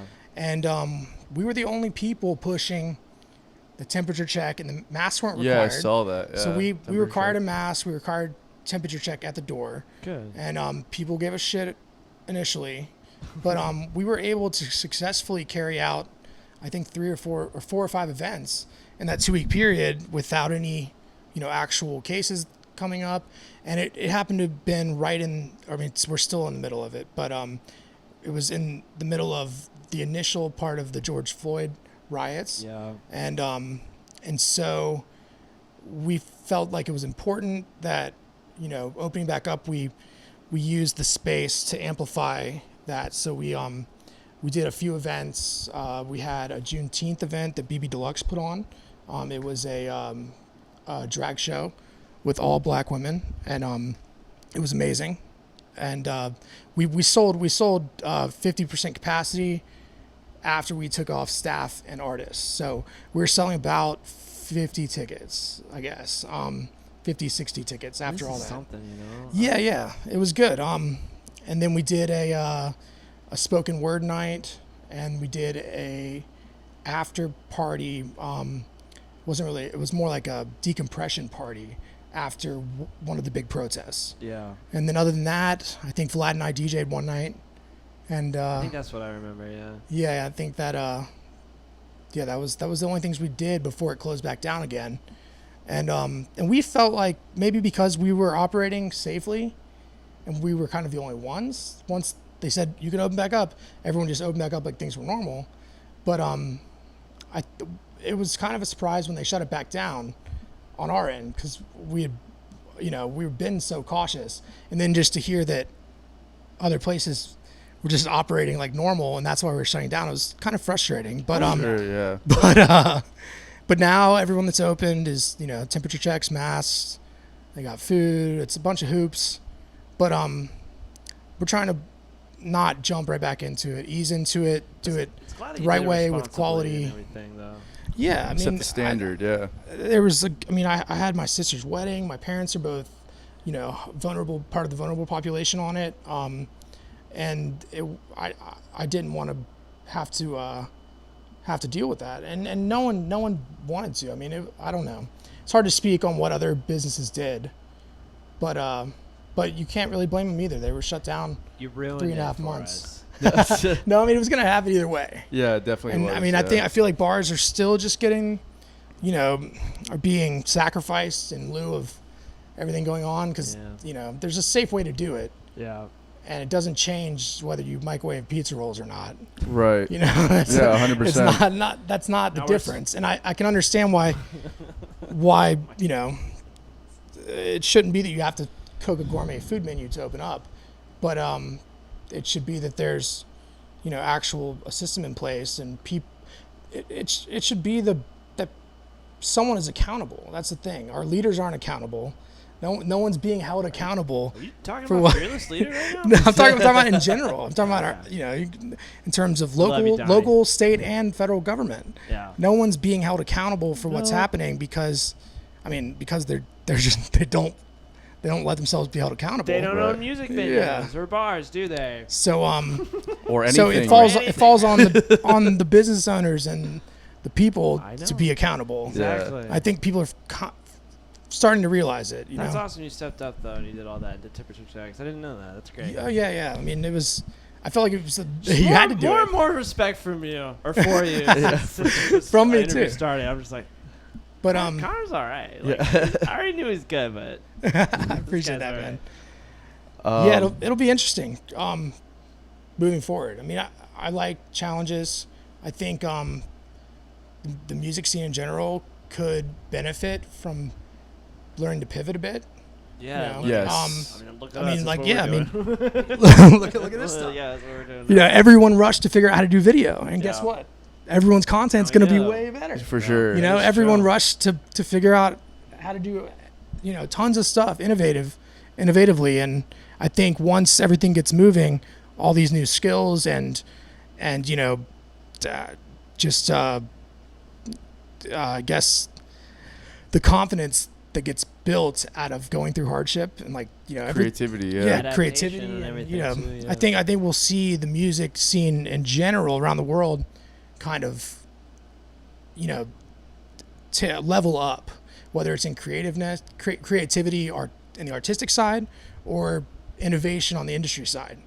You know, I mean, it was kind of fucked for everyone besides the live music part of it. Yeah. You know, no, I mean, I think the music industry could benefit with some like pivoting due to hardship and new We're- acquired change. skills. It sucks though. We're But going to see a major redistribution of where the industry lies now.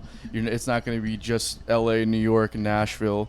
It's going to be like now everyone's got like a, you know, I know like now I'm investing in a small little setup for myself to be able to record remotely, and I've been working on collaborations with friends of mine around like all over the country, and just trying to stay creative like that. And I think that most people are doing that. And I think with that, we're going to see a lot more things creatively come out of that. And I think that people are going to realize, like, okay, and people are fleeing the bigger cities now in huge numbers because we've realized, okay, well, this is not a safe place to be if something like this does happen.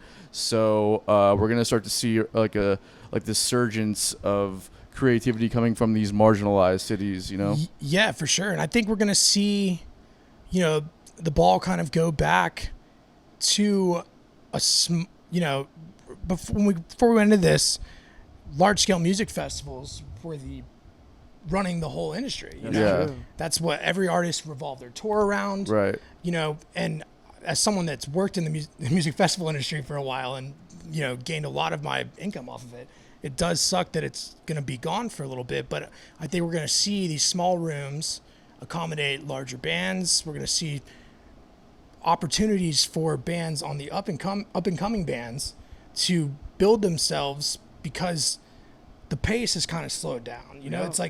it's like you can build stuff in smaller rooms without having to be expected to sell the room out. Right. You know, because you only have to sell 50 tickets at the limited capacity.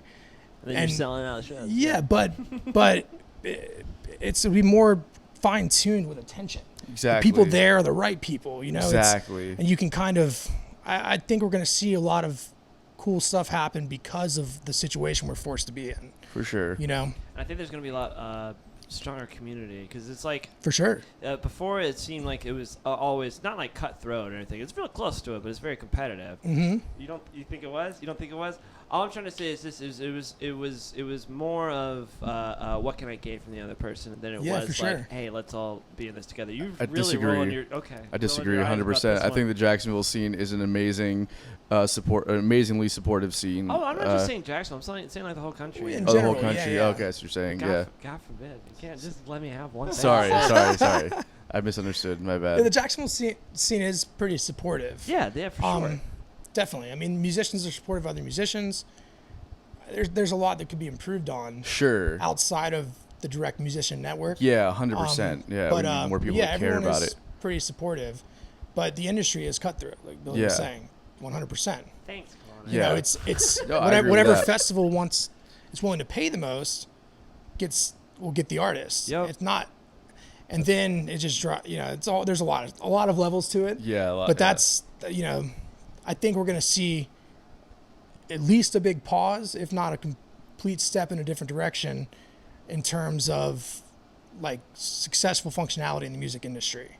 for sure. And it sucks that a lot of jobs and everything are at stake with it, but most of the people are creatives. I think pivoting is something that may come more naturally to this industry than Totally. other ones. So and it's always kind of been hard knocks, man. You know, like Yeah, this is just another fucking obstacle on the road, man. That's all it is. It's another bump in the road. Yeah, it's another blowout of the tire on the tour bus. But I mean, at the end of the day, you know, I think the power's kind of gonna be coming back to the bottom billers. You know, there's that's where we're at. Yeah. There's are you familiar with Andrew Schultz, a comedian? I'm not. No. He's very funny, but Okay. he's this comedian based out of New York, and over the last year has been building his own podcast studio and you know, investing in the right equipment. And now you see his clips on Instagram, and he's the best one out there. He's doing it the best out of anyone right now. Nice. So he was on Rogan's podcast recently, and they were and he was like, man, I'm watching guys like Jimmy Kimmel and Jimmy Fallon have to do these low production things from their home now because, you know, they don't have the studios, they don't have the audience. And he's like, oh, this is a fucking home game. He's like, you guys are my fucking dudes. I've been out here having to build my shit from nothing, competing with you motherfuckers, and all of a sudden you're my fucking court. Yeah. It's like, he's making them look like amateurs. Not to take away from Jimmy Fallon, Jimmy Kimmel's grind and their hustle, but they were, you know, they exist in the elite realm of the industry. Yeah, and there's a lot of money and gear and people working for them that make their show as good as it is. Exactly. Not to their fault, but that's what it is. What goes into and it. they earned it, right? But at the end of the day, it's like, okay, well, and you'll be okay if things are like not working in your favor right now. And he's just, Andrew Schultz is just basically saying like, now I'm finally able to compete. Now it's like there's not this inequity anymore in production or anything. Yeah. Now it's actually like, I look better and you're gonna be okay. And now I have a chance to finally like succeed. Yeah. So it's like, I don't know. I think that's what's gonna be happening a lot in the entertainment industry. It seems a little bit that he's like your kind of point is like he's taking it off of he's a other people's comedian. failure. He's a comedian. He's a comedian. So obviously there's that aspect of it. Yeah. But also in reality, like they're gonna be okay, like they're fine. Yeah. And also like it also does reveal the cheesiness and the I guess like the lack of like real, like just, I don't know, organicness of what those actually are. When you strip away the production, the lights, the audience, it all becomes very like, oh, this isn't really that good. It's like watching Friends without a laughing track. It's like watching Friends, period. Yeah. Yeah, I mean, for sure. And I think like you said, we're gonna see the same type of thing with music and stuff. You know, a lot of playing field being leveled.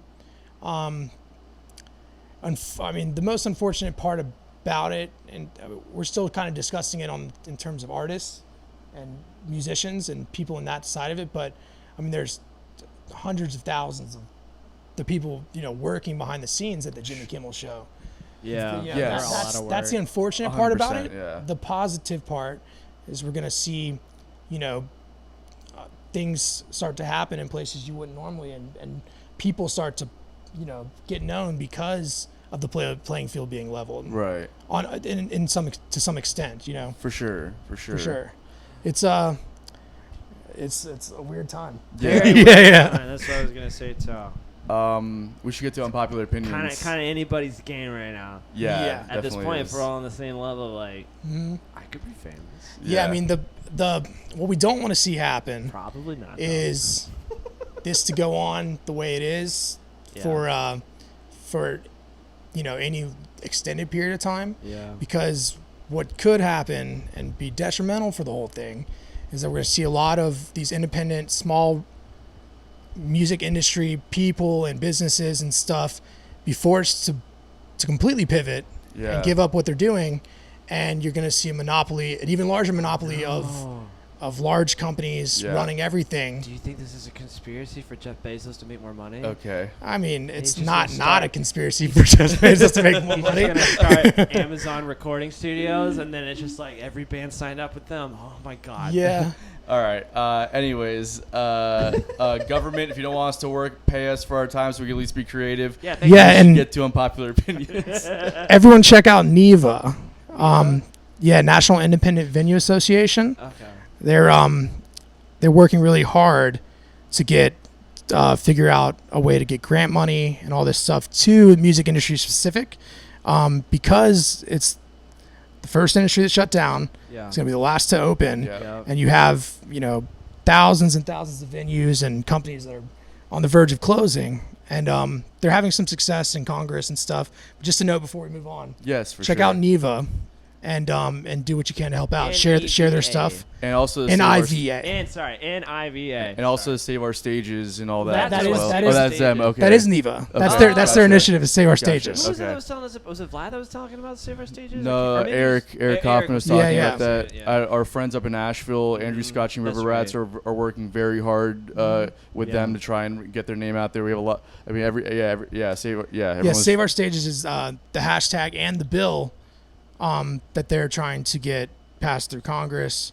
I know they're on recess. I don't know, jerking each other off, whatever it is. But No, they're on yeah. summer vacation. Whatever It's it okay. is, They're yeah. just hanging out. Yeah, we'll wait. No, Yep. we're not even doing anything. Anyways, unpopular opinions. Yeah. Yeah, Unpopular while we're opinions. doing one, you can come up with one. Yeah, And if you think chime of in. one, if you If think you of can one while think we're of doing one. ours, Okay, then you guys do yours, and I'll try and think. Okay. Hopefully get one Alright, before the alright. end. You go first. Am I first? Yeah. I don't like fruit and beer.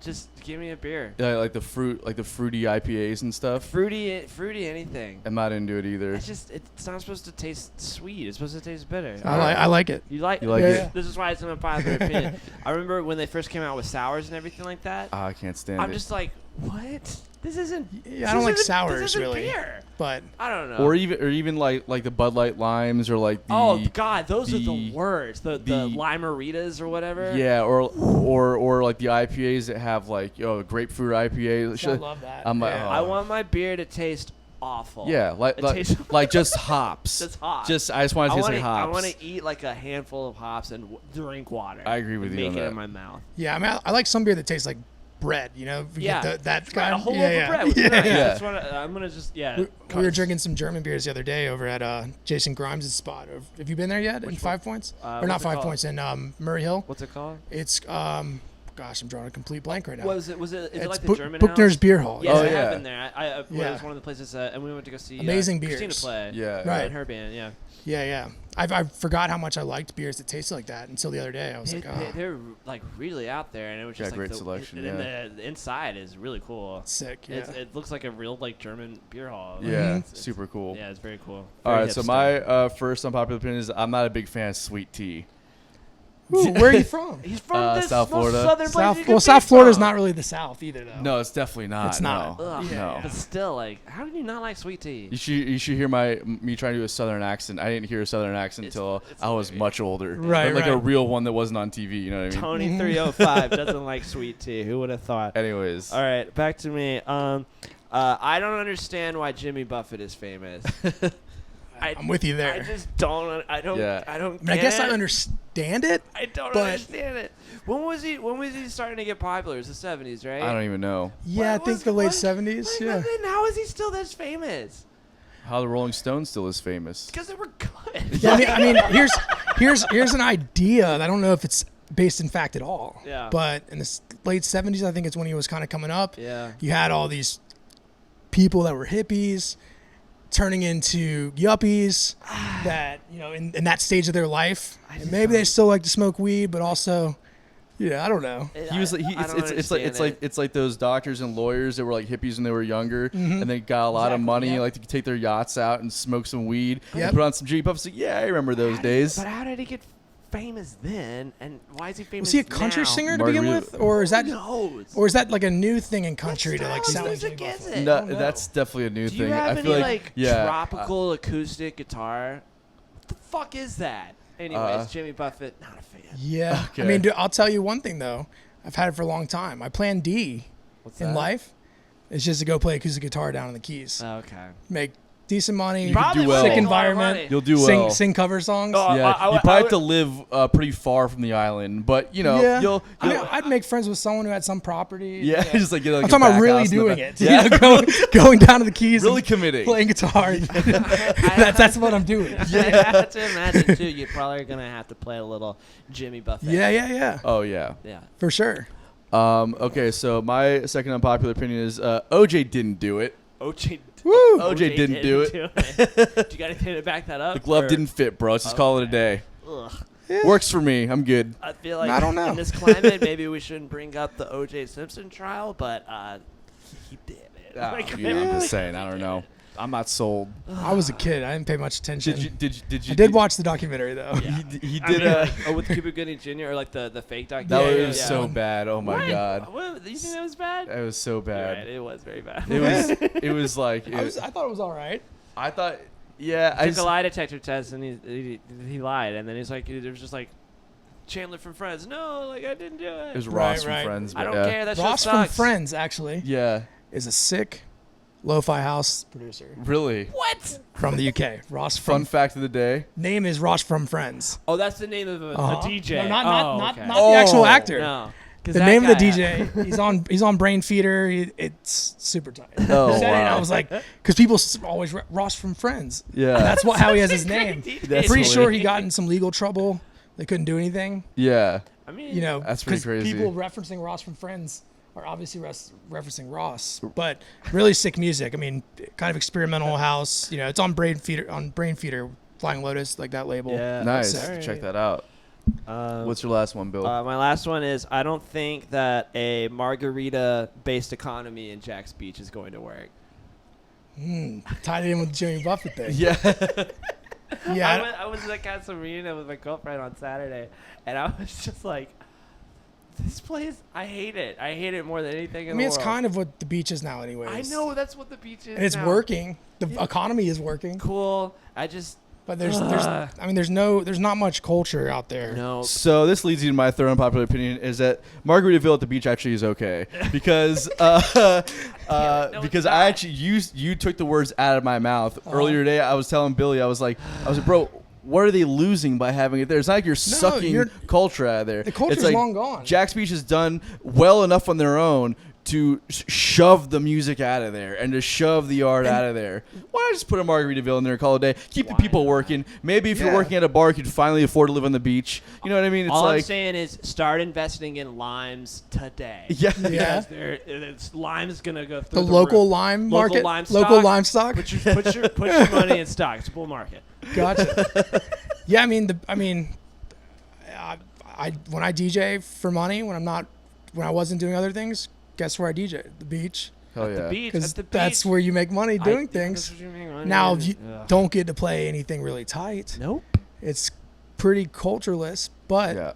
it's a gig, a paying gig. It's a paying You know? gig. I'll There's tons of paying gigs at the beach. I'll play at the beach And all day. Margaritaville might be it. Oh, too. like for sure, I'm gonna have to play it at Yeah. some point. So we're gonna have to play Margarita. Yeah, Yeah. for sure. And so I will say to Jimmy Buffett and his buffet at Margaritaville, I apologize in advance for you hiring me because I'm not gonna learn any of his songs.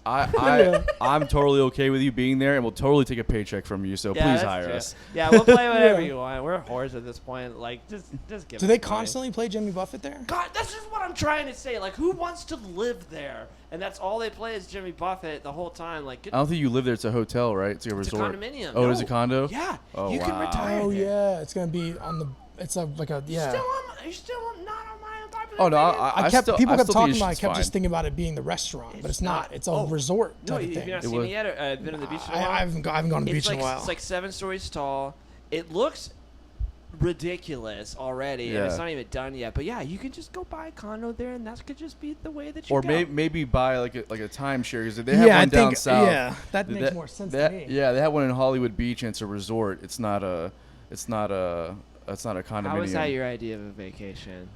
Is Or like Jimmy- rental properties. and Yeah, stuff. exactly. Jimmy Buffett. Anyways, you got an unpopular opinion, Connor? Oh, did you think of I one? didn't think of one in the meantime, That's but all right. I was engaging in y'all's. It's all I'm right. sure I have tons of unpopular opinions. Yeah. Yeah. We'll save those. Sorry, I should have told you about thinking about one. It's all before. good. Well, it's been another episode of Bottom of the Bill. Thanks for being with us tonight, Connor. It was a Thank blast. you guys for on, having me. man. It was fun. Yeah. Gave us a lot of great insight on some cool shit and great stories. So Yeah, appreciate it. I appreciate talking with you guys like always, and being able to discuss music industry stuff because it's been on pause for fucking 6 months. Totally. You know, nothing's been going on. Just Nope. thinking about it is exciting. Yeah, it totally. is, Yeah. it is. And I cannot wait to come to Archetype and see everything that you've done. Yeah, Yeah, man. please support them when they're back open. Anything they got going on, it's a great venue. We've played there many times before. It was Archetype. We did but Nighthawks yeah. and everything Yeah, like that. But it's changed a bit. no, it obviously Yeah. it sounds like it has. I can't wait to see yeah, it. totally. Uh-huh. And Anyway. please support us and all of our social media stuff. You see it right there at the corner, and stay updated with everything Side Hustle and Bottom of the Bill. And we'll see you guys next week. Adios, muchachos. Later, y'all. Bottom of the bill.